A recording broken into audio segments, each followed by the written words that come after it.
Yo, it's me, Intro Fella. And, what the fuck is that?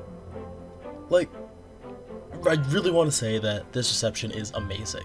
I've just started with this whole YouTube thing, or at least taking it more seriously. I'm super grateful for everyone watching. I really didn't think that I was going to get this kind of viewership on this series. But, yeah, let's get into this.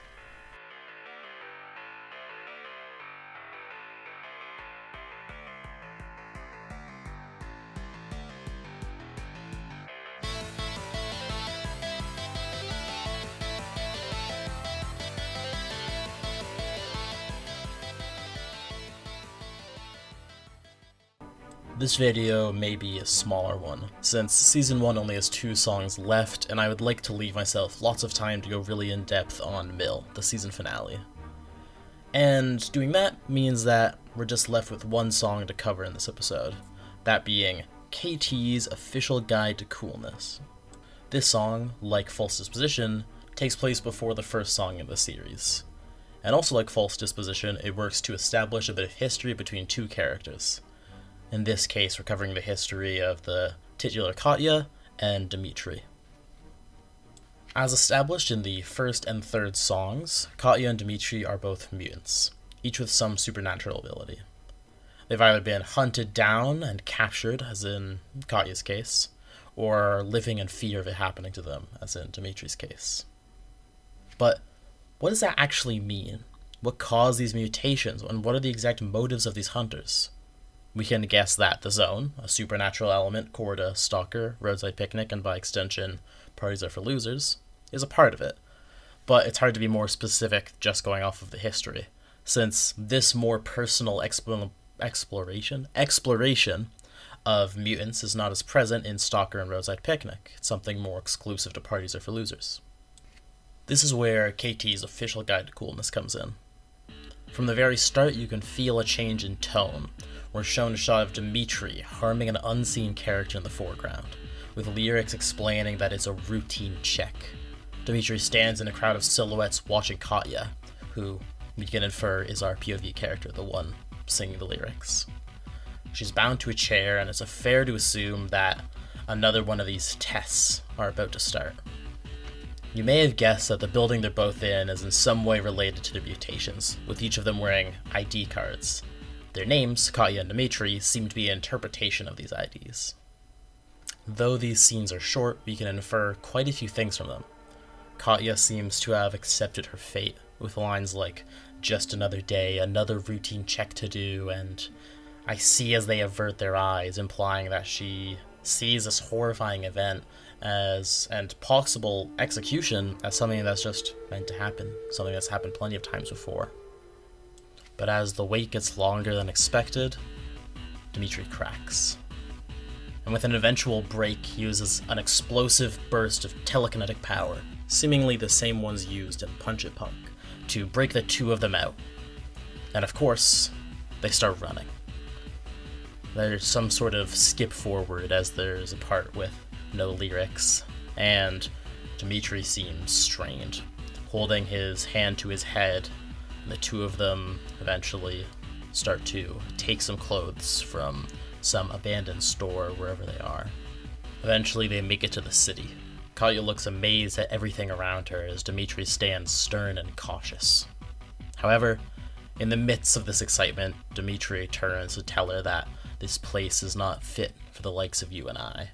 Wow, what an interesting line, kind of similar to the one Sonya's brother said to her. I'm sure that doesn't represent anything at all, and won't lead to some kind of interesting relationship or dynamic. Wow, wow, wow, wow, wow. Getting back on topic, this starts an argument between the two. Katya believing that people, hear me out, are cool, and that she should find some way to rejoin society, find friends, do human things. Dimitri believes that he should isolate himself and focus entirely on his own survival in case he's hunted down again. The two of them don't get a ton of scenes together, but this dynamic is shown pretty frequently, of Dimitri being this older, more At least he sees himself as the more intelligent, like, cautious one, where Katya wants to just live a normal life, and is probably being more honest with that answer, as you can see in the songs before, both of them end up getting into interpersonal relationships really quickly. And at least Katya said that she was gonna do that, instead of just being like, oh, I'm cool, I don't need friends, and then immediately falling in love. From this point, we revisit the events of the first song, with Katya meeting Yuri and the gang, and outside of just retreading the story we already know, there's some new information. Another scene is shown between Yuri and Katya in isolation, and in this scene, Yuri lets on that he knows more about Katya and how she has some sort of issue going on. Yuri reveals that he's always known that Katya is a mutant. It's not really clear whether or not that means he set her up, and that he intended for her to get caught by Sonya's brother, or maybe he just was drawn really creepily and evil in this, despite how Katya still ends up staying where he suggests that she goes to. But in any case, it just shows that Yuri is still either making pretty shitty decisions about all of this, or that he doesn't have everyone's best interests in mind. And we all know how this ends. Katya is taken by the authorities, but with the context of this video, we know where she is taken. Back to the facility. The last moments of the song are her thinking back to Dimitri about how he may have been right, and how this would be her last goodbye.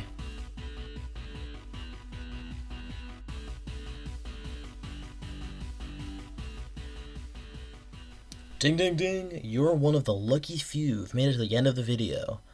But yeah, Unscripted Joel here again. Thanks for watching. I really appreciate it. I didn't really expect to get as many views as I did in the first few videos. And so I'm assuming a lot of new people are going to be watching this one. And all I can say is check out Fairy's work. She does amazing stuff. I think her pronouns are she, her. I'm really sorry if they aren't, but it's really hard to figure out this sort of thing. Yeah. You can check out some of my other stuff if you want, but honestly, I think this series has been a very big quality jump for me, and don't feel like you gotta. And yeah, I think I don't really have anything else to say. That's the end of the video. Hopefully the next one will come out sooner, since, I mean, honestly, it's not really been more than a week. It'll probably take me longer. I've got a lot of stuff to do in the future, so yeah, peace.